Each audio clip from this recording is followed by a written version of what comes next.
बार आम आज आमर यही पारादीपर सिद्धेश्वर पीठ को आसीचे कहीं बंधु मानकर अनुरोध रक्षा करी ए पीठ को आम आसिया पड़ू बंधु मैंने मत दियंती से आमर पूजा विधि रोचे आपण आम पूजा विधि सामिल हूँ बहुत खुशी लगुच आज आम बंधुंकर रुद्राभिषेक पूजा यही रुद्राभिषेक पूजा रे आसतु आज आम सामिल हेबा शैव पीठ रे जानिबा जो समय पारादीप शिल्पांचल गढ़ी उठुची जंगल बा उद्भिद जगत आमर लोप पाई जाउछि कहले अत्युक्ति हेब नाही।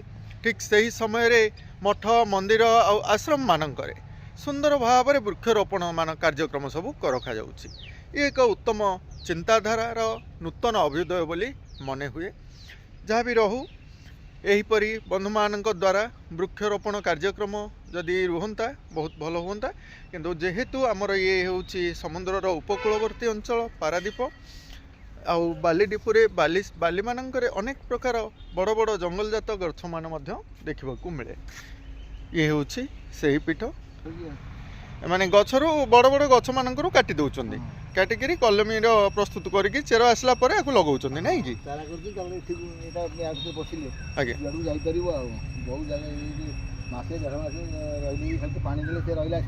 अच्छा अच्छा एथरे फलंती गछ किछि लगौचंदी कि आज्ञा अच्छा तो रुद्राभिषेक पूजार विशेषत्व को नहीं आम मैंने आसीचे आमर यही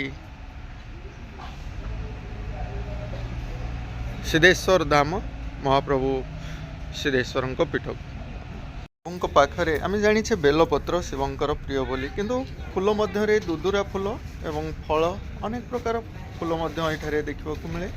ये जो रुद्राभिषेक पूजा आम सिद्धेश्वर पीठ निमिढी ग्राम ये जो रखा जाइए बंधु मैंने आम जाचु आज्ञा दुख कष्ट न आसिले आम भगवान को डाकन प्रति मुहूर्त आमको भगवान परीक्षा करने आशारे आम पाखे से किसी दुख आनी दे था जो दुख को हरण करने पुनर्बार आम पूजा अर्चनार साहाय्य नहीं था भगवान पाखे ताहा आज ये उपलब्ध आसतु आम यही रुद्राभिषेक पूजा विषय किसी समय देवा पूजा विषय किसी जाना प्रभु निकटरे आम शिवलिंग पाखे पूजा रखा ना बाहर जो कार्यक्रम आमर अच्छी से समस्त कार्यक्रम आम करवा से विषय टी जाना आज्ञा टी कहे रुद्राभिषेक जो पूजा टी रोचे आम प्रभु निकट तो पूजा रखी था बाहर जो होमर कार्यक्रम रोचे ये पूजा विषय टी कह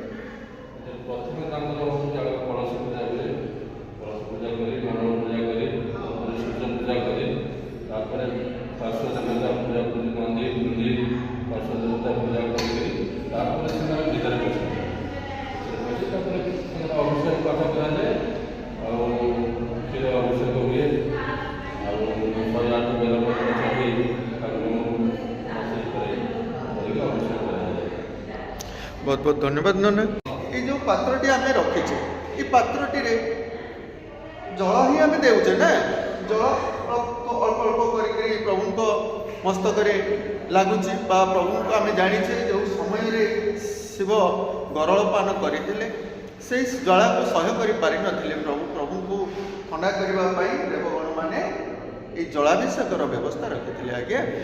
तो क्षीर अभिषेक कौन बार्ता रोचे समझ कह जलप्रिय होउछन्ति शिव जलप्रिय होउछन्ति घृत प्रिय अग्नि भोजन प्रिय ब्राह्मण नमस्कार प्रिय सूर्य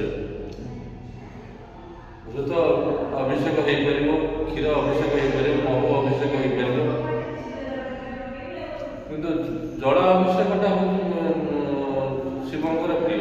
ठीक अच्छे आज्ञा आम क्षीर अभिषेक न करी जदि जल अभिषेक करवा प्रभु संतुष्टि हे किंतु ये जो रुद्राभिषेक पूजा रे क्षीर अभिषेक कर किसी विधि विधान अच्छे कि आज्ञा हाँ क्षीर अभिषेक विधि विधान अच्छे पूजा जड़े धनिक श्रेणी पूजा करेंगे आ जड़े गरीब श्रेणी आसी पूजा करुँच आज्ञा धनिकों पाखे जदि अधिक अर्थ अच्छी से अधिक क्षीर आनिक अभिषेक कर गरीबों पाखे से ना ठाकुर कौन डाक शुणे कि आज्ञा से विषय कह क्षीर भी अभिषेक हो पार क्षीर तो अभिषेक हो रुद्र अभिषेक क्षीर पंचायत ପଞ୍ଚାମୃତରେ ତ ପଞ୍ଚା କ୍ଷୀର ଆବଶ୍ୟକ ଯେଉଁଟା ଆପଣ ରଖୁଛନ୍ତି ପଞ୍ଚାମୃତ ପାଇଁ ଆମେ ଅଭିଷେକ କଥା ରଖିଲେ ଠିକ୍ ଅଛି ଆଜ୍ଞା କ'ଣ ବା କହିବା ସମାଜ ଯଦି ଗ୍ରହଣ କରୁଛି ତାହେଲେ ନିଶ୍ଚିନ୍ତ ତାହା ଗ୍ରହଣୀୟ। ତେଣୁ ଯଦିଓ ବର୍ତ୍ତମାନ ସମାଜରେ ଆମର ଗୋମାତାଙ୍କ ସଂଖ୍ୟା ଯେଉଁ ହାରରେ କମ୍ ହେଉଛି କ୍ଷୀର ଆଉ କିଛି ଦିନ ପରେ ଆପଣ ଦୁଗ୍ଧ ବନ୍ଦ ହେଇଯିବ। ଦୁଗ୍ଧ ଆସିବ କେଉଁଠୁ? ଗୋମାତା ନ ରହିଲେ ଦୁଗ୍ଧ ଆପଣ କେଉଁଠୁ ପାଇବେ? କ୍ଷୀର ଅଭିଷେକ କରିବାକୁ କେଉଁଠୁ ଆଣିବେ?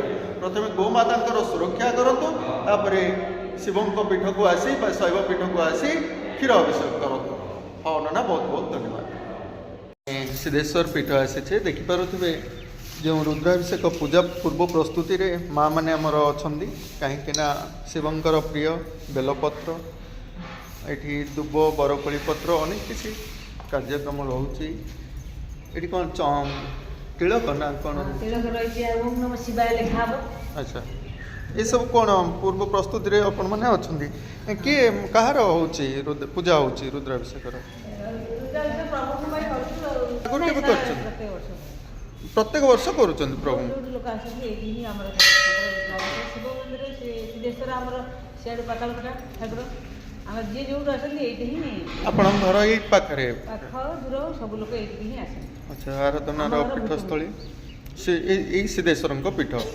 ସମସ୍ତେ ଏରିଆ ଲୋକ ଏଇ ସିଦ୍ଧେଶ୍ୱର ପାଖରେ। ଆମେ ମା କେଉଁ କେଉଁ ପୂଜା ଶିବଙ୍କ ପାଖରେ ଆମେ ରଖିପାରୁଛେ? ଯେମିତି ରୁଦ୍ରାଭିଷେକ ପୂଜା, ରିଷ୍ଟ ଖଣ୍ଡନ ପାଇଁ ଆମେ ରଖୁଛେ, ଆଉ ସବୁ କ'ଣ ପୂଜା ରହୁଛି ଶିବଙ୍କ ପୀଠ ଏଠି କହିବେ? ଶିବଙ୍କ ପାଖରେ ସଂକ୍ରାନ୍ତିରେ ଆସୁଛୁ, ସୋମବାର ଆସୁଛୁ, ଜାଗରରେ ଆସୁଛୁ, ଦୀପାବଳିରେ ଆସୁଛୁ, ସବୁଥିରେ ଆମେ ଶିବଙ୍କୁ ହିଁ ଆସୁଛୁ। ମୁଖ୍ୟ ଆମେ ଜାଗରରେ ଭଲ ଭାବରେ ନାଇଁ ଦୀପଦାନ କରିବାକୁ ଆସିଥାଉ। ଆଉ ମା ଆଜି ଯେଉଁ ରୁଦ୍ରାଭିଷେକ ପୂଜା କରୁଛୁ ଆମେ ରିଷ୍ଟ ଖଣ୍ଡନ ପାଇଁ ଆମେ ଏମିତି ପୂଜା କରିଥାଉ। ଏ ପୂଜାର ନୀତି ନିୟମ କିଛି ରହୁଛି ଜାଣିଛନ୍ତି? ସେ ବିଷୟ ଟିକେ କହିବେ ଦ୍ୱାରା। ହଁ ଆଜ୍ଞା, ଆମର ପିଲା ବସିବେ କର୍ମରେ ଆମେ ସେଠି ହୁଳହୁଳି ପକେଇବା, ଏମିତି ହରିବୋଲ ପଡ଼ିବ, ଏମିତି ହବ। ରୋଷେଇ ହବ। ମନରେ ତ ଭକ୍ତି ନେଇକିରି ଆମମାନେ ଆସିଥାଉ ନାଇଁ କି? କିନ୍ତୁ ଯେଉଁ ରିଷ୍ଟଟିଏ ରହିଛି ସେ ରିଷ୍ଟଟିଏ ବିଷୟରେ କ'ଣ ଆମେ ପୂଜକଙ୍କ ସହ ଆଲୋଚନା ରଖିବା ନା କେବଳ ଆମ ମନରେ ଆମେ ଭକ୍ତିରେ ଭଗବାନଙ୍କୁ ଜଣେଇଥାଉ? ଭକ୍ତି ନିଜର ଭକ୍ତି ପୂଜକଙ୍କୁ କହିକି ବ୍ରାହ୍ମଣ ମୁଖ୍ୟ ବେଦେଶର ବ୍ରାହ୍ମଣଙ୍କୁ ଆଗେ ପଚାରିବୁ, ସେ ଯାହା କହିବେ ଆମେ ସେୟା ତାଙ୍କ କଥା। ଆଚ୍ଛା, ହଁ ମା, ବହୁତ ବହୁତ ଧନ୍ୟବାଦ। ଏ ହେଉଛି ସେହି ଯଜ୍ଞ ଯେଉଁ ରୁଦ୍ରାଭିଷେକ ଯଜ୍ଞ ବୋଲି ଆମେ କହିପାରିବା ବା ହୋମ କରାଯାଉଛି। ଏ ଯଜ୍ଞ ଦ୍ୱାରା ଅନେକ କିଛି ଆମେ ସିଦ୍ଧିଲାଭ କରିଥାଉ। ତ ମନରେ କିଛି ବିଶ୍ୱାସ ନେଇ ଆଜି ଆମର ଏଇ ପୂଜା ପର୍ବ ଚାଲି ଆସୁଛି। ଆସନ୍ତୁ ପୂଜାର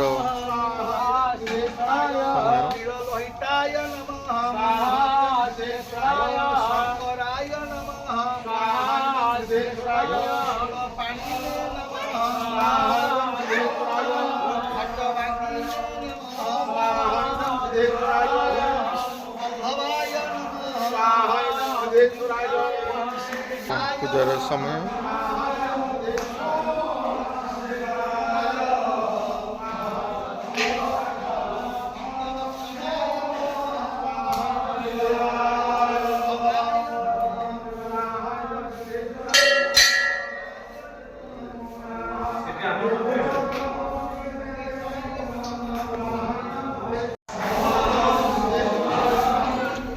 ଶିବପୀଠରେ ମଧ୍ୟ ଆମର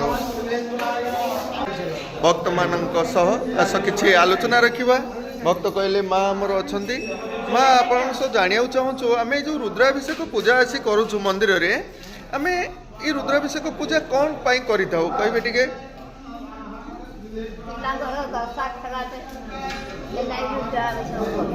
ପିଲାଙ୍କର ସୁଖ ସୁବିଧା ପାଇଁ ଏ ପୂଜା ଆମେ ରଖିଥାଉ ନାଇଁ କି?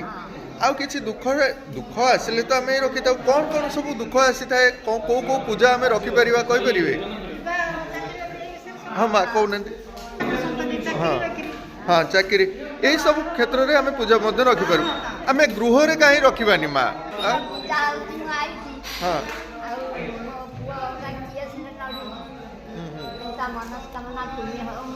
ନିଶ୍ଚିନ୍ତ ନିଶ୍ଚିନ୍ତ ଆଜ୍ଞା, ସେଇ ପୂଜା ରଖିଲେ ହିଁ ତ ମନସ୍କାମନା ପୂରଣ ହେଉଛି ବୋଲି ତ ଆମେମାନେ ଆସୁଛେ ପୂଜା କରୁଛେ ନା। ତ ଇଏ ତ ଏବେକାର ନୁହେଁ ନା ଆଜ୍ଞା, ଏ ଯୁଗ ଯୁଗର ନାଇଁ କି? ଏ ଯୁଗ ଯୁଗର ବାର୍ତ୍ତା।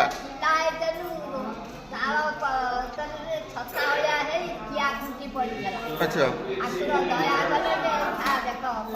ସେତେବେଳେ ଠାକୁର ସେଇ ଘରେ ରହୁଥିଲେ ପୂଜା ପାଉଥିଲେ।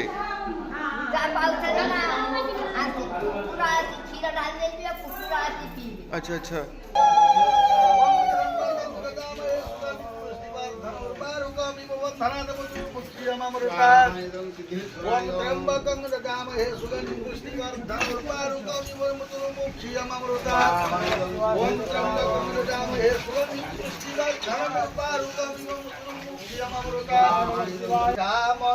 কর্ম ফল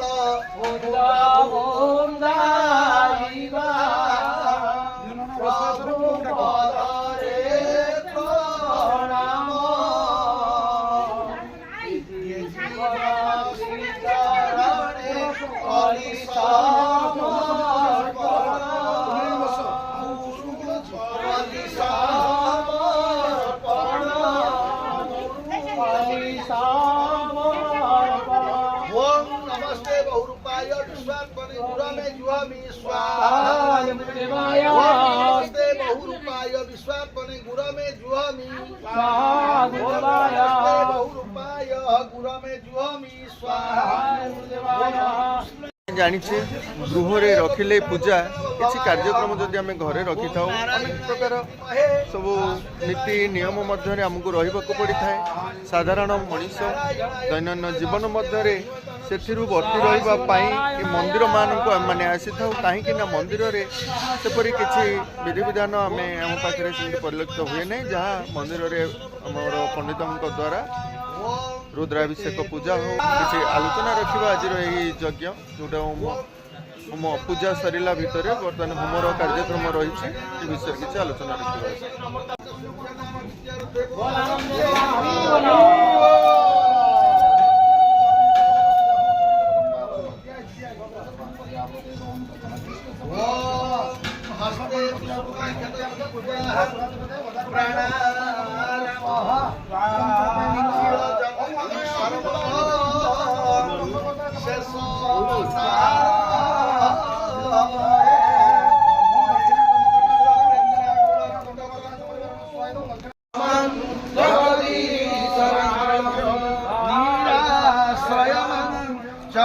जगदीशरज्यं निराश्रयं जगदीशरज्यं त्वमेव माता स पिता त्वमेव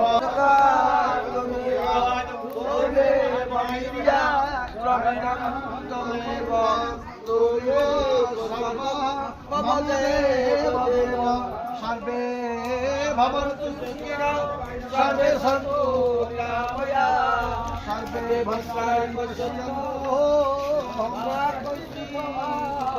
ସୁନ୍ଦର ବାତାବରଣ ମଧ୍ୟରେ ଆମମାନେ ମନ୍ଦିରରେ ପୂଜା ଉତ୍ସବ ରଖିଥାଉ। ବନ୍ଧୁ ବାନ୍ଧବ ସାହି ପଡ଼ୋଶୀଙ୍କୁ ନେଇ ଆମର ରିଷ୍ଟ ଖଣ୍ଡନ ପୂଜା କରିବାକୁ ଆମେ ମନ୍ଦିର ଆସିଥାଉ।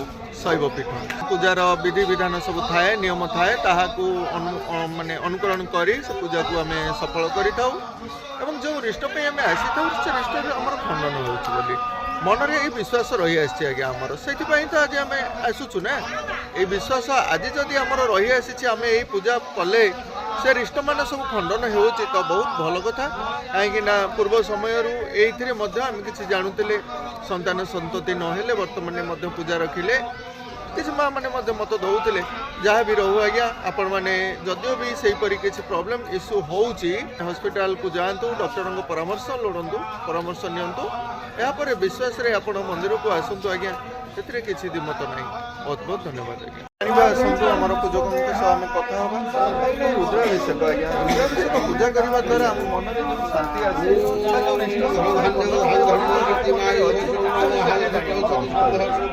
ଆମେ ସିଦ୍ଧେଶ୍ୱର ମନ୍ଦିରରେ ଆଜିକି 170 ବର୍ଷ ତଳର ଆଜିକାଲି ମନ୍ଦିରରୁ ବାବାମାନେ ବୁଦ୍ଧମାନେ ଆରମ୍ଭ ଶବ ପୂଜା କଲେ ମଣିଷ ମାନସିକ ଶାନ୍ତି, ମାନସିକ ଶାନ୍ତି ମାନେ ଶିବଙ୍କର ପୂଜା ଅର୍ଚ୍ଚନା, ଅଭିଷେକ, ତାଙ୍କର ସେବା, ଯେତେ ଲୋକଙ୍କର ସେବା କରିବେ ସେତେ ଲୋକଙ୍କ ଯଥା ସର୍ବସ୍ୱର ଅଧୀଶ୍ୱର।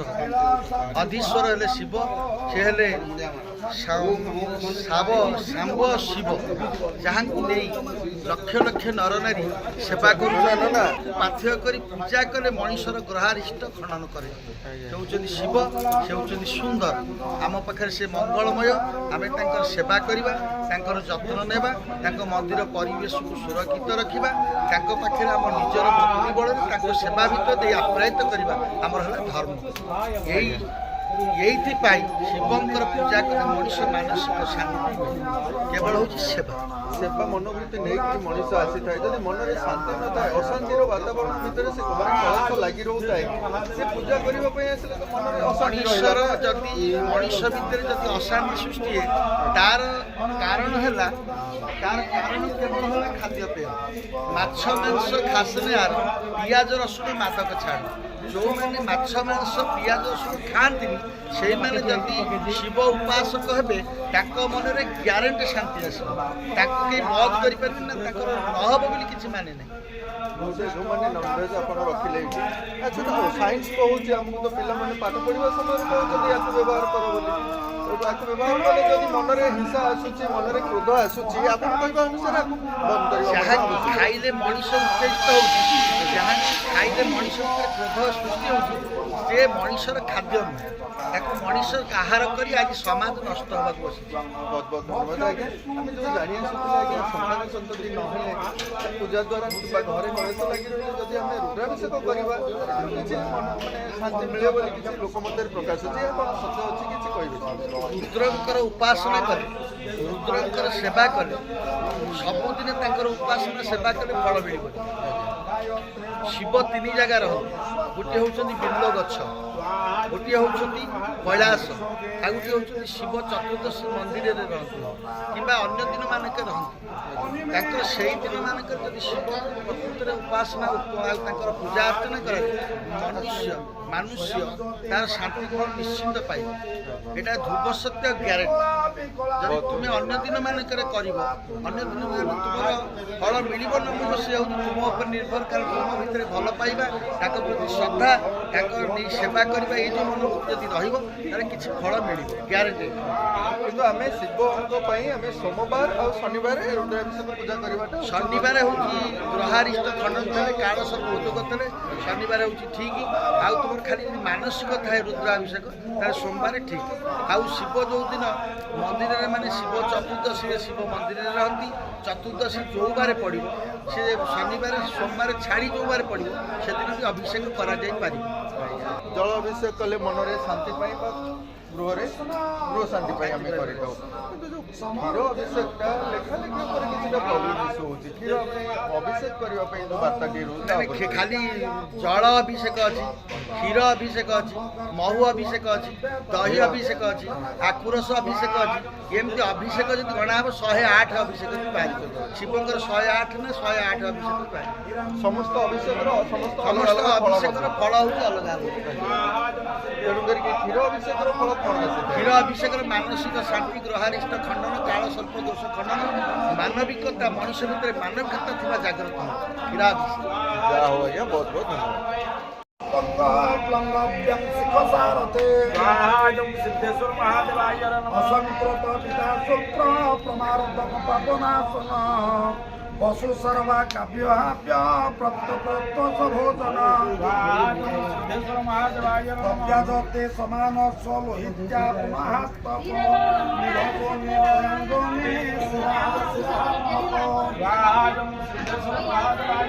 କାଳ ସର୍ପ ଯୋଗୁଁ କହିଲେ ଆପଣ କ'ଣ ସ୍ୱପ୍ନ କିଛି ଦେଖୁଥିଲେ? ସର୍ପ ସ୍ୱପ୍ନ ସେ ବିଷୟ ଟିକେ କହିବେ, କ'ଣ ସବୁ କେମିତି କ'ଣ ସେ ସ୍ୱପ୍ନ ଦେଖୁଥିଲେ? ଶୋଇଥିଲା ବେଳେ ମୋତେ ସ୍ୱପ୍ନ ଦେଖାଯାଏ। ଉପରକୁ ଯଦି ଉଚ୍ଚ ସ୍ଥାନକୁ ଯିଏ ଗଲେ ମୋତେ ଡର ଲାଗେ, ତ ସେଥିପାଇଁ ନାଇଁ, ଉଚ୍ଚ ସ୍ଥାନ ଗଲେ ତ ଡର ଲାଗିବ, ତଥାପି ଆମେ ସର୍ପ ସ୍ୱପ୍ନଟିଏ ଆସେ, ବାରମ୍ବାର ସ୍ୱପ୍ନ ଆସୁଥିବାରୁ ଆପଣ ପଣ୍ଡିତଙ୍କ ପାଖକୁ ପ୍ରଥମେ ଗଲେ, ନାଇଁ କି? ପଣ୍ଡିତ କ'ଣ କହିଲେ? ଆମର ସ୍ୱପ୍ନ ଦୋଷ ଆସୁଛି, କାଳ ସର୍ପ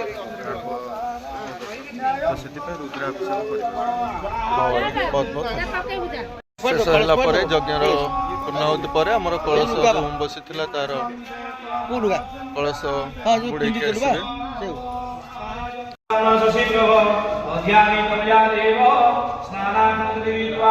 नमः शिवाय सिद्धेश्वर महारुद्राय स्नान समर्पयामि।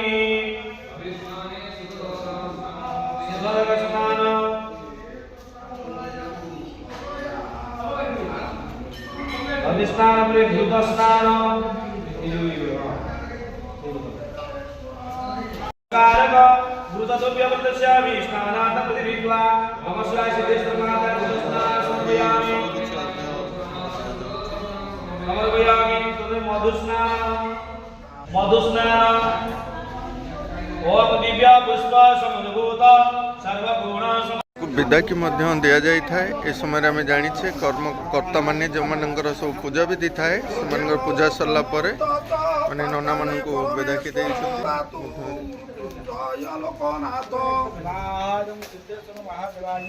राजा कुरुदैत्या विश्वमेतन संशया पायो देव महारुद्रा देव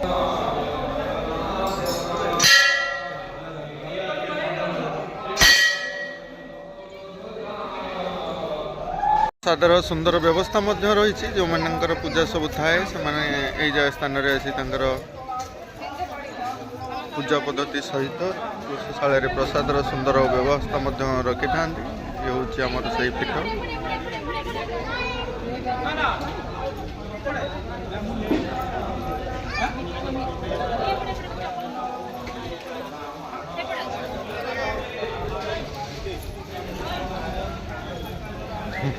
कौन रब बाबू जाऊँ हाँ